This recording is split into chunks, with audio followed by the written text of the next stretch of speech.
Hepatitis A virus ऐसी खुराक पर खूब परवरिश पाता है जो अच्छी तरह धोई ना गई हो। ये नल के गदले पानी में भी परवान चढ़ता है। ये इंसानों को शदीद बीमार कर सकता है।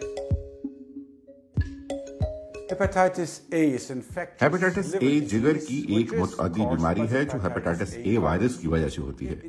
हर मरीज में नहीं, लेकिन जिन मरीजों में अलामात जाहिर होती हैं उनमें यरकान, भूख की कमी, थकावट, कमजोरी और जोड़ों का दर्द सबसे आम अलामात हैं।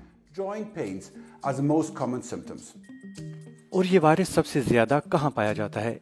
एशिया, अफ्रीका, जनूबी यूरोप और जनूबी वस्ती अमेरिका के कुछ हिस्सों में लोग खास तौर पर खतरे में होते हैं। अच्छी खबर यह है कि हेपेटाइटिस ए के 99% केसेस खुद ब खुद ठीक हो जाते हैं। जिगर को कोई भी मुस्तकिल नुकसान नहीं पहुंचता। इस इन्फेक्शन से इस वायरस के खिलाफ जिंदगी भर के लिए कुव्वत मुदाफियत पैदा होती है। हेपेटाइटिस बी और सी के वायरस ज्यादा खतरनाक हैं।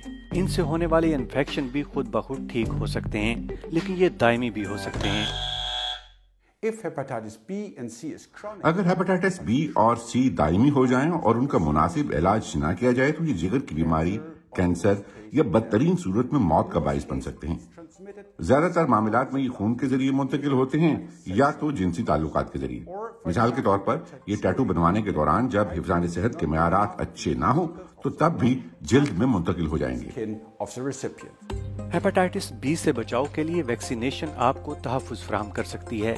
ये उन तमाम अफराद के लिए तजवीज़ की जाती है जो बार बार मुख्तलिफ अफराद के साथ जिनसी ताल्लुकात रखते हैं, दायमी बीमारियों में मुब्तला हैं या फिर अस्पतालों में काम करते हैं। जहाँ हेपेटाइटिस ए आम है वहाँ नल का पानी ना पिएं और हमेशा फलों और सब्जियों को अच्छी तरह धोएं। इस तरह ये बीमारी किसी भी शक्ल में आपको मुतासिर करने में बहुत मुश्किल का सामना करेगी।